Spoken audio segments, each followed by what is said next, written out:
आजा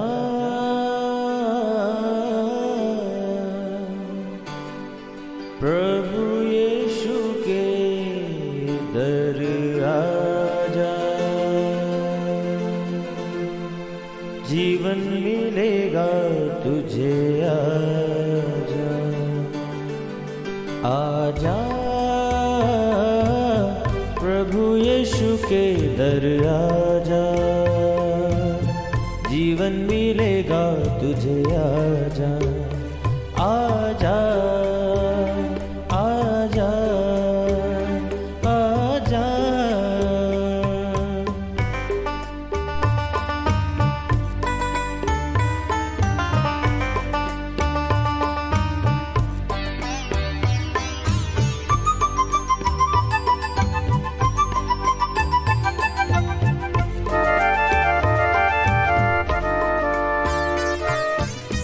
दिल पे जो तेरे बड़ा बोझ है, सारी उम्र का एक रोग है।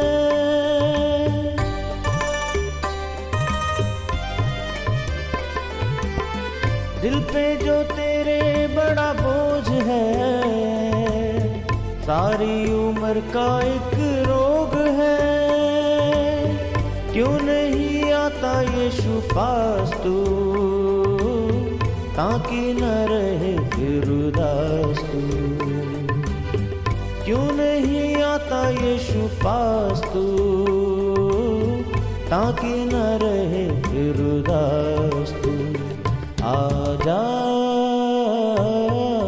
प्रभु यीशु के दर आजा, जीवन मिलेगा तुझे। आजा आजा आजा आजा। Praise the Lord everyone. मैं pastor Kulbhushan Johar, Asian church of Christ Vancouver BC से प्रोग्राम नई ज़िंदगी की ओर में आप सबका बहुत बहुत स्वागत करता हूं। मैं उम्मीद करता हूं आप सब लोग अच्छे होंगे, तंदुरुस्त होंगे, परमेश्वर के कलाम में बढ़ रहे होंगे। आइए हर बार की तरह वचन को सीखने से पहले, परमेश्वर के कलाम को पढ़ने से पहले आइए अपनी आंखों को बंद करेंगे, अपने सरों को झुकाएंगे। आइए हम प्रार्थना में जाएंगे। सर्वशक्तिमान परमेश्वर यीशु मसीह नासरी, हम आपका धन्यवाद करते हैं। आप अच्छे सच्चे जीवित परमेश्वर हैं, दुआओं को सुनते हैं। इस वक्त आपने हमें ये मौका दिया, आपकी हुजूरी में हम बैठ सकें, वचनों में से सीख सकें। होने दे खुदावन, जब आज आपके कलाम को हम पढ़ें, इसको सुने, ये वचन हम में से हर एक को नई ज़िंदगी के साथ जोड़ दे। कोई भी अंधकार की शक्ति इन वचनों के फलों को चुरा ना सके। सुनने वाले, देखने वाले अपने हर एक भाई बहन, बच्चे बुजुर्ग के ऊपर मैं आपकी दया, आपकी आशीष को मांगता हूँ। यीशु मसीह के सामर्थी नाम से हम मांगते हैं, आमीन आमीन हालेलुया। मैं स्वागत करता हूँ आप सबका प्रभु यीशु मसीह की हजूरी में। तो मैं आप सबको आज पाम संडे की, खजूरी इतवार की बहुत बहुत मुबारकबाद देता हूँ। हम लोग जानते हैं कि पाम संडे ये वो इतवार था जब यीशु मसीह यरूशलेम में, इसके बाद क्रूसिफिकेशन के लिए एंटर हुए।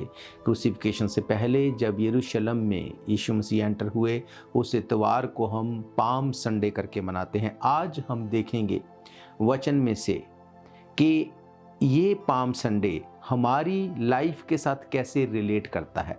क्योंकि एक बात तो ये है कि हम इन चीज़ों को रिचुअली मना सकते हैं, चाहे वो पाम संडे हो, चाहे वो गुड फ्राइडे हो, चाहे वो ईस्टर हो या वो क्रिसमस हो।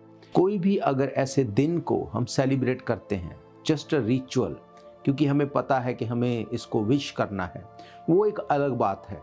पर अगर आप इसमें से अपनी लाइफ को रिलेट नहीं करेंगे तो ये सिर्फ एक रिचुअल बन के रह जाएगा। हालेलुया। मेरे प्रियो, हमें इस बात को देखना है कि अगर ये पाम संडे है, मेरी लाइफ के साथ ये कैसे रिलेट होता है, मेरी लाइफ इसके साथ कैसे जुड़ सकती है। क्योंकि ये यीशु मसीह की एंट्री विजयी एंट्री थी, विक्टोरियस एंट्री थी, विजयी प्रवेश था। अगर आप इसको अपनी लाइफ से रिलेट करेंगे वचन के अकॉर्डिंग, आपकी लाइफ में आप अपने यरूशलेम में विक्टोरियसली एंटर होंगे। हालेलुया। आइए सबसे पहले हम परमेश्वर के कलाम में से एक हिस्से को पढ़ते हैं जो हमें मिलता है मत्ती रचित सुसमाचार उसका 21वां अध्याय। उसकी कुछ आयतों को मैं आपके लिए पढ़ूंगा। यहाँ पे लिखा, जब वे यरूशलेम के निकट पहुंचे और जैतून पहाड़ पर बैतफगे के पास आए तो यीशु ने 2 चेलों को ये कहकर भेजा, सामने के गांव में जाओ, वहां पहुंचते ही एक गदही बंधी हुई और उसके साथ एक बच्चा तुम्हें मिलेगा। उन्हें खोलकर मेरे पास ले आओ। यदि तुमसे कोई पूछे, तुमसे कोई कहे तो कहना कि प्रभु को इसका प्रयोजन है, वे तुरंत उन्हें भेज देगा। ये इसलिए हुआ कि जो वचन भविष्यद्वक्ता के द्वारा कहा गया था वह पूरा हो। सिय्योन की बेटी से कहो, देख तेरा राजा तेरे पास आता है, वह नम्र है, गधे पर बैठा है, वरन लादू के बच्चे पर। चेलों ने जाकर जैसा यीशु ने उनसे कहा था वैसे ही किया। गधी और बच्चे को लाकर उन पर अपने कपड़े डाले और वे उन पर बैठ गया। तब बहुत से लोगों ने अपने कपड़े मार्ग में बिछाए, अन्य लोगों ने पेड़ों की डालियां काटकर बिछाई। भीड़ आगे आगे जाती और पीछे पीछे चली आती थी, पुकार पुकार कर कहती थी, दाऊद की संतान को होशाना, धन्य है वह जो प्रभु के नाम से आता है, आकाश में होशाना। जब उसने यरूशलेम में प्रवेश किया तो सारे नगर में हलचल मच गई और लोग कहने लगे, वे कौन है? लोगों ने कहा, वे गलील में नासरत का भविष्यद्वक्ता यीशु मसीह है। हालेलुया। मेरे प्रियो, ये वाक्य बताता है कि कैसे यीशु मसीह यरूशलेम में एंटर हुए। मेरे प्रियो, यहाँ पर हम देखते हैं कुछ अलग बातों को जो हमारी लाइफ से रिलेट होती हैं। बाइबल कहती है वहाँ पर जो लोग थे वो होसाना के नारे लगा रहे थे। होसाना का अगर अपनी स्क्रीन के ऊपर आप देखेंगे, होसाना का ओरिजिनल भाषा में मतलब है cry out for help, cry out for happiness. लोग चाहते थे कि उनकी मदद की जाए। उनको क्या लगता था कि यीशु मसीह एक राजा है जो कि अब रोम की सरकार से उन लोगों को आज़ाद कराएगा। उनके माइंडसेट इस तरह से थे कि यीशु मसीह हमें इनसे बचा लेगा, क्योंकि वही लोग जो यीशु मसीह को बोल रहे थे, क्राई आउट फॉर हेल्प, होसाना के नारे लगा रहे थे, उसकी बहुत प्रशंसा कर रहे थे। जैसे ही उन्होंने देखा कि ये उस राजा की तरह रिएक्ट नहीं करता, क्योंकि यीशु मसीह ने तो कहा कि मेरा राज्य इस पृथ्वी का नहीं है। अब जब उनकी वो जो एक्सपेक्टेशन थी पूरी नहीं हुई तो वही लोग उसको क्रूसिफिकेशन के लिए थोड़े ही दिन बाद मांग रहे थे। वो बोल रहे थे कि इसको क्रूस दो। आज सेम चीज होती है। लोग प्रार्थना के लिए बोलते हैं, भवन में आते हैं, जैसे ही उनकी प्रार्थना के उत्तर को वो डिले में देखते हैं, जैसे ही प्रेयर का आंसर नहीं आता, वो लोग निंदा करनी शुरू करते हैं, परमेश्वर के अगेंस्ट जाना शुरू करते हैं। मेरे प्रियो, ये चीज हमें बताती है कि यीशु मसीह ने कहा मेरा राज्य इस पृथ्वी का नहीं। अगर आप प्रार्थना कर रहे हैं और उसका उत्तर नहीं आ रहा तो एक और बात हमें समझनी होगी कि शायद वो आपके लिए सही नहीं, या आप अभी उसके योग्य नहीं। क्योंकि बाइबल कहती हर एक चीज आपके लिए मिलके भलाई को लेके आएगी, मेरे लिए मिलके भलाई को लेके आएगी, अगर हम परमेश्वर की इच्छा के अनुसार चलते हैं और बुलाए गए हैं। हालेलुया। बाइबल कहती है वो जैसे ही यरूशलेम में एंटर हुआ, लोग इस तरह से उनका माइंडसेट था कि ये राजा है, हमें रोम से, उसके सैनिकों से बचाएगा। जैसे ही उन्होंने देखा कि ऐसा कुछ नहीं हो रहा, वो उसके अगेंस्ट होके बोलने लगे। आज सेम चीज हम होते हुए देखते हैं। मेरे प्रियो, आज भी हम पाम संडे मनाते हैं, कैसे? विश करके। पर क्या हम अपनी लाइफ को इसके साथ रिलेट करते हैं? हमारी लाइफ में इससे क्या मैसेज है? आज भी लोग यीशु मसीह को वो चाहते हैं कि वो तो राजाओं का राजा है, क्यों मेरी लाइफ सेट नहीं होती, क्यों मेरी बीमारियां नहीं जाती, क्यों मेरी ट्रबल नहीं जाती। हम उसके ऊपर इस चीज को थोपते हैं कि जैसा हम चाहते वैसा हो, और जब वो नहीं होता तो लोग क्या बोलते थे? इसको क्रूस दो। आज लोग क्या बोलते हैं? कौन? यीशु मसीह।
प्रियो, हमें इस बात को समझना होगा कि जब यीशु मसीह उस टाइम यरूशलेम में उन्होंने विजयी प्रवेश किया, बाइबल कहती है कि उन्होंने भविष्यवाणियों को पूरा किया। बाइबल कहती है यीशु मसीह ने कहा कि जाओ सामने के गांव में जाओ, वहाँ पे तुम्हें गधी का बच्चा बंधा हुआ मिलेगा, उसको मेरे पास लेके आओ। वहाँ के जो उसका बॉस होगा, मालिक होगा, वो तुम्हें लाने नहीं देगा, पर उसको बोलना प्रभु को इसका प्रयोजन है, वो उसको खोल के तुम्हें दे देगा। जैसा यीशु मसीह ने बोला बिल्कुल वैसा ही हुआ। चेले गए, चेलों ने उस गधी के बच्चे को मांगा और बोला कि प्रभु को इसका प्रयोजन है, और वो लेके आए। ये हमारी लाइफ से कैसे रिलेट करता है मेरे प्रियो? आज भी लोग बीमारियों में हैं, प्रॉब्लम्स में हैं, ट्रबल में हैं, घटी में हैं। उनको लगता है परमेश्वर आसमान से कुछ चमत्कार कर दे। यीशु मसीह ने अपने वचन में हर जगह पे इस चीज को दिखाया है, बताया है कि कैसे हम छूट सकते हैं, कैसे हमारी लाइफ चेंज हो सकती है। उसने कहा वो गधी का बच्चा जो किसी काम का नहीं था, जब यीशु मसीह के लिए उसको यूज होने के लिए बुलाया गया, सबसे पहले उसके बंधन खुल गए। बाइबल कहती है वो खुल नहीं सकता था, पर यीशु मसीह ने कहा उसको बोलो प्रभु को इसका प्रयोजन है। जैसे ही उन्होंने ये बोला, उसके बंधन खुल गए। क्या आप परमेश्वर के लिए इस्तेमाल होने के लिए तैयार हैं? क्या आप परमेश्वर के वचन को लोगों तक लेके जाने के लिए तैयार हैं? आज बहुत ईजी है। आज आपको प्लेटफॉर्म की ज़रूरत नहीं, आज आपको पुलपिट पे आने की ज़रूरत नहीं। आपके हाथ में सेल फोन है, आप वचन को शेयर कर सकते हैं। आज जो टेक्नोलॉजी है इतनी बढ़ चुकी है, अगर इसको सही आप इस्तेमाल करें, आप परमेश्वर के वचन को फैला सकते हैं।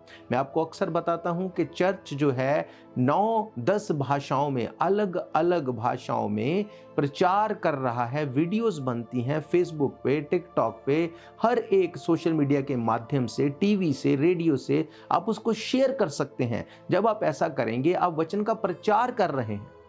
हालेलुया। जब आप इस वचन के प्रचार में शामिल हो जाते हैं, ये हो नहीं सकता आपके बंधन ना खुले। एक ऐसा व्यक्ति जो परमेश्वर के वचन को फैला रहा है, परमेश्वर के वचन में काम कर रहा है, उसकी लाइफ दूसरों से कहीं अधिक ब्लेस होगी ही होगी।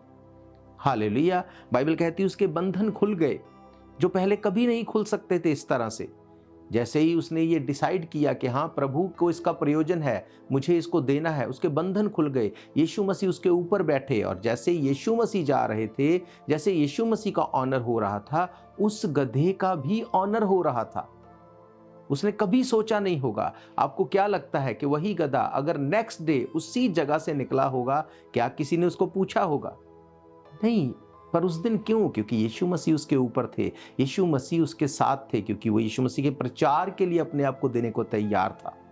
हालेलुया। अगर आप देखते हैं इसके 23 अध्याय को, अगर हम देखें उसकी 37 आयत से, यहाँ पे लिखा है, हे यरूशलेम, तू भविष्यद्वक्ताओं को मार डालता है, जो तेरे पास भेजे गए उन पर पथराव करता है। कितनी ही बार मैंने चाहा, जैसे मुर्गी अपने बच्चों को अपने पंखों के नीचे इकट्ठा करती है, वैसे ही मैं भी तेरे बालकों को इकट्ठा कर लूं, परंतु तुमने ना चाहा। देखो तुम्हारा घर तुम्हारे लिए उजाड़ छोड़ा जाता है, क्योंकि मैं तुमसे कहता हूं कि अब से जब तक तुम ना कहोगे धन्य है वे जो प्रभु के नाम से आता है, तब तक तुम फिर मुझे कभी ना देखोगे। यीशु मसीह ने कहा मेरे लिए मत रो, अपने लिए रो, क्योंकि अब तुम्हारे ऊपर बहुत क्लेश का टाइम आने वाला है। आज भी ये वचन हमारी जिंदगी में रिलेट करता है। यीशु मसीह ने क्या कहा? उसने कहा जब तक तुम नहीं मुझे बुलाओगे, जब तक तुम नहीं कहोगे धन्य है वे जो प्रभु के नाम से आता है, मैं वापस नहीं आऊंगा। आज अगर आप इज़राइल में अगर आप रब्बियों की स्टडी को देखते हैं, वो लोग इस बात को बताते हैं कि जब भी यहूदी लोग प्रार्थना करते हैं, वो इस बात को बोलते हैं कि धन्य है वो जो प्रभु के नाम से आता है। वो पुकारते हैं। उन्होंने अपनी प्रार्थना में इस चीज़ को ऐड किया, क्योंकि उनको पता है वचन पूरा होगा। परमेश्वर अपने वचन से बाहर नहीं जा सकता। हालेलुया। आज हमें रिपेंट करने की ज़रूरत है, माइंड सेट को चेंज करने की ज़रूरत है। जब बात रिपेंट की आती है तो हमें सिर्फ याद आता है कि गुनाहों से माफ़ी, वो फॉर श्योर है, वो हमें मांगनी है, पर उसके साथ साथ ओरिजिनल भाषा में रिपेंट का मतलब है change your inner man, change your mind, अपनी सोच को बदलो। अगर आज से 20-30 साल पहले आप किसी को बोलते कि एक ऐसी डिवाइस आएगी जिसमें ना तार होगी ना कुछ उसमें प्लग किया जाएगा, आप उससे फ़ोन उसको नंबर घुमाएंगे, आमने सामने किसी से बात करेंगे, तो लोग क्या बोलेंगे? लोग बोलते थे कि नहीं ऐसा नहीं हो सकता, तुम पागल हो। पर आज ऐसा पॉसिबल है। आज आप कॉल करते हैं आमने सामने, हजारों मील से आप 1 सेकंड में कनेक्ट करते हैं। आपको माइंड चेंज करना पड़ा। आपके इसके साथ अगर आप सहमत नहीं हैं, ऐसा नहीं कि ये नहीं हुआ, ये हो गया। उसी तरह से बाइबल कहती है, यीशु मसीह ने कहा मेरे लिए मत रो, अपने लिए रो, क्योंकि अगर तुम पापों में रहोगे तो मरोगे। अगर तुम यीशु मसीह को उद्धारकर्ता ग्रहण नहीं करोगे, रैप्चर के बाद जब धर्मी लोग उठा लिए जाएंगे, जब यीशु मसीह बादलों पे आएगा, उसके बाद महाक्लेश का टाइम शुरू हो जाएगा। हालेलुया। मैं आपको कितनी देर से ये बात बोल रहा हूं कि टाइम अच्छा नहीं है। आने वाला टाइम आप बोलेंगे ये टाइम अच्छा था। क्यों? क्योंकि हम अंत के दिनों में जी रहे हैं। हर चीज के ऊपर कंट्रोल होगा, आपके बैंक बैलेंस के ऊपर, आपके खाने के ऊपर, आपके जाने के ऊपर, आपके आने के ऊपर, हर चीज के ऊपर। बाइबल कहती अंत के दिनों में भूकंप होंगे, अकाल होंगे, महामारियां होंगी। जितने भूकंप आज आप देखते हैं, पहले ऐसा नहीं था। पहले भूकंप आते थे पर इस तरह से नहीं होता था। आज 7.5, 6.5 ऐसी तीव्रता से भूचाल आ रहे हैं। क्यों? क्योंकि हम अंत के दिनों में जी रहे हैं। इन चीजों को देख के भी अगर आपको लगता है मुझे नहीं मानना, तो वो एक अलग बात है, पर आप वचन को अनदेखा नहीं कर सकते। यीशु मसीह ने कहा मेरे लिए मत रो, अपने लिए रो, क्योंकि टाइम ऐसा आने वाला है। अगर तुम यीशु मसीह के साथ नहीं हो, अगर वचन तुम्हारी लाइफ में नहीं है, अगर तुम पवित्रताई में नहीं हो, तो फिर तुम्हें अपने लिए रोना पड़ेगा। हालेलुया। यीशु मसीह ने कहा ये मेरा एक ऐसा विजयी प्रवेश है, विक्टोरियसली एंट्रेंस है, जो पहले कभी नहीं हुई। यही वो चाहता है हमारी लाइफ में, उसकी विजयी प्रवेश को वो देखने पाए। बुझने न देना तुम मशलों को कभी, यीशु आने वाला है। पाम संडे यानी कि विजयी प्रवेश। क्या यीशु मसीह ने आपकी ज़िंदगी में प्रवेश किया है? क्या आपने उसको अलाउ किया है कि वो आपकी ज़िंदगी में आए? मेरे प्रियो, मैंने आपको पढ़ाया मत्ती रचित सुसमाचार में 21 अध्याय में लोग बोल रहे थे होजाना। वो उन खंजूर के पेड़ों की डालियों को लेके हिला रहे थे, पर माइंड सेट क्या था? Cry out for help. Yeshu Masih हमें रोम के सैनिकों से बचा लेगा, उस सरकार से बचा लेगा। पर जैसे ही ये नहीं हुआ तो क्या बोलने लगे? इसको क्रूस दो। मेरे प्रियो, अब एक और तो हम देखते हैं वो लोग जो उस वक्त होजाना के नारे लगा रहे थे, पर एक और ऐसे लोग हैं, जब हम रेवलेशन को पढ़ते हैं आने वाले टाइम में, वहां पे भी लोग होजाना के नारे लगा रहे थे। पर उसका फर्क क्या है? आइए हम देखते हैं। प्रकाशित वाक्य 7 अध्याय उसकी 9 आयत को। यहाँ पे लिखा है, इसके बाद मैंने दृष्टि की और देखो हर एक जाति और कुल और लोग और भाषा में से एक ऐसी बड़ी भीड़ जिसे कोई गिन नहीं सकता था, श्वेत वस्त्र पहने और अपने हाथ में खंजूर की डालियां लिए हुए सिंहासन के सामने और मेमने के सामने खड़ी हैं और बड़े शब्द से पुकार कर कहती है, उद्धार के लिए हमारे परमेश्वर का जो सिंहासन पर बैठा है और मेमने का जय जयकार हो। हालेलुया। मेरे प्रियो, अब आप देखते हैं यहाँ पर भी खंजूर की डालियों को लेके लोग उसी तरह से अभिवादन कर रहे हैं, पर अब उनकी प्रेयर चेंज है, अब उनका बोलना चेंज है। उस वक्त लोग क्या बोल रहे थे? होजाना, हमें बचा, हमारे ऊपर तू अपनी दया कर। पर यहाँ पर क्या बोल रहे हैं? उद्धार के लिए परमेश्वर, उद्धार के लिए परमेश्वर की स्तुति, उसकी महिमा। इसका मतलब अब जो लोग रेवलेशन में, जो लोग यहाँ पर सिंहासन के सामने खड़े होंगे, अब उनका माइंडसेट चेंज है। वो रिपेंट कर चुके थे, इसलिए वो उस जगह के ऊपर आने पाए। बाइबल कहती है इसके बाद मैंने दृष्टि की और देखा हर एक जाति, हर एक कुल, लोग, भाषा में से एक बड़ी भीड़ जिसको कोई गिन नहीं सकता, श्वेत वस्त्र पहने और अपने हाथ में खंजूर की डालियां लिए हुए सिंहासन के सामने, मेमने के सामने खड़ी हैं। बड़े शब्द से ये पुकार रही हैं, उद्धार के लिए हमारे परमेश्वर का जो सिंहासन पर बैठा है, मेमने का जय जयकार हो। उद्धार के लिए थैंक्स कर रहे हैं। जब आप यीशु मसीह को अपनी लाइफ में आप एंटर होने के लिए अलाउ करेंगे, क्योंकि वो जबरदस्ती का परमेश्वर नहीं। उसने कहा मैं द्वार पर खड़ा खटखटाता हूं, अगर तुम खोलोगे मैं भीतर आऊंगा, अगर तुम नहीं खोलोगे मैं जबरदस्ती नहीं करूंगा। आज भी जब आप वचन को सुन रहे हैं, आप अगर परमेश्वर को, यीशु मसीह को अपनी लाइफ में आप जगह देंगे, वो आपकी लाइफ को चेंज कर देगा। पर अगर आपको लगता है नहीं, ये पाम संडे भी हर पाम संडे की तरह बस विश करके मुझे चले जाना है, तो कुछ चेंज नहीं होगा। हालेलुया मेरे प्रियो। तो मैं ये चाहता हूं कि आज जब हम प्रार्थना करें, उससे पहले आप लोग अपनी लाइफ में यीशु मसीह को अलाउ करें एंटर होने के लिए, रिपेंट करें, पापों से तौबा करें, ताकि उस भीड़ की तरह आप ना हो जो बोल रहे थे होजाना, क्राई आउट फॉर हेल्प। पर इस भीड़ को जो हर कुल, हर जाति, हर भाषा में से थी और इतनी थी कि कोई गिन नहीं सकता था, उद्धार के लिए हमारे परमेश्वर और मेमने की जय जयकार। हालेलुया मेरा ये फेथ है, ये वचन आपकी जिंदगी में काम करेंगे। आज से आपकी लाइफ चेंज होगी। ये पाम संडे आपकी लाइफ को विक्टोरियस करने वाला हो। हालेलुया हम लोग प्रार्थना करेंगे।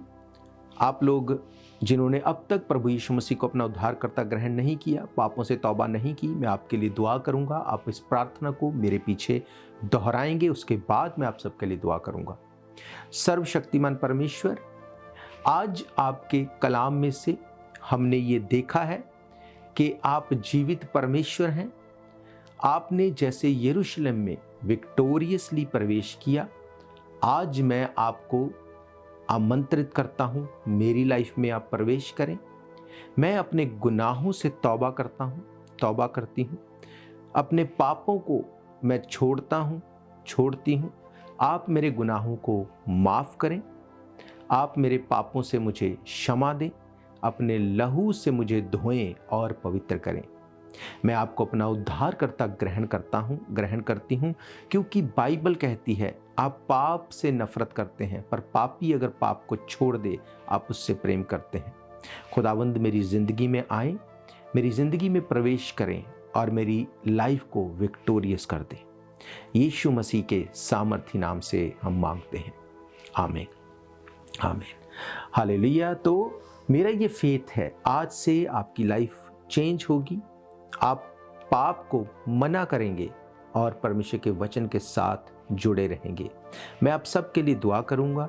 उससे पहले मैं आपको बताना चाहता हूं, अगर इन प्रोग्राम्स को आप फिर से सुनना चाहते हैं, आप हमारे YouTube channel Asian church of Christ Vancouver BC पे जाके डेट वाइज सर्च करके इन प्रोग्राम्स को आप सुन सकते हैं। इसके अलावा TV, radio, TikTok, podcast, Rumble, Facebook, Google Meet, हर एक सोशल मीडिया के माध्यम से एवरी डे आप इन प्रोग्राम्स को सुन सकते हैं, दूसरों तक पहुंचा सकते हैं, शेयर कर सकते हैं।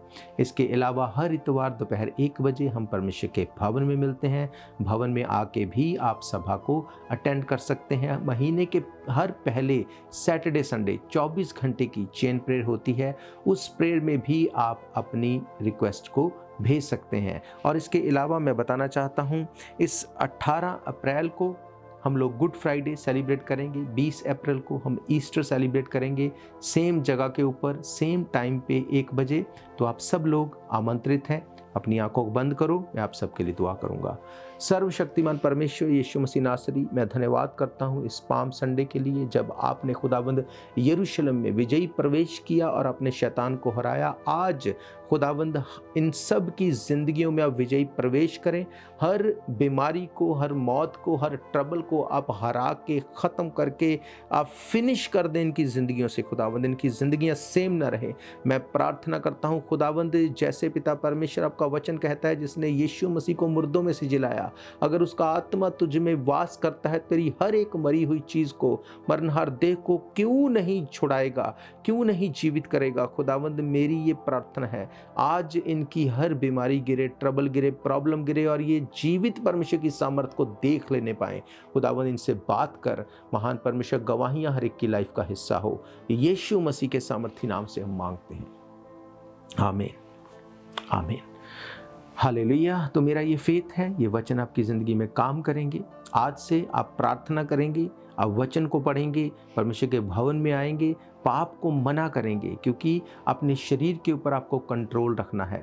और बाइबल कहती है कि कोई भी जन परमेश्वर के राज्य में जोर लगाए बिना एंटर नहीं कर सकता। आपको प्रार्थना में रहना है, आपको फास्टिंग में रहना है, वचन को पढ़ना है, ताकि परमेश्वर का आत्मा आपको लीड करे, आपको गाइड करे, आपकी ज़िंदगी सेम ना रहे। हम फिर मिलेंगे परमेश्वर की हजूरी में। God bless you all. शायद ये मौका होगा आखिरी, तुझको बुला रहा है नासरी। धोखा ही धोखा संसार है, प्रभु यीशु का सच्चा प्यार है।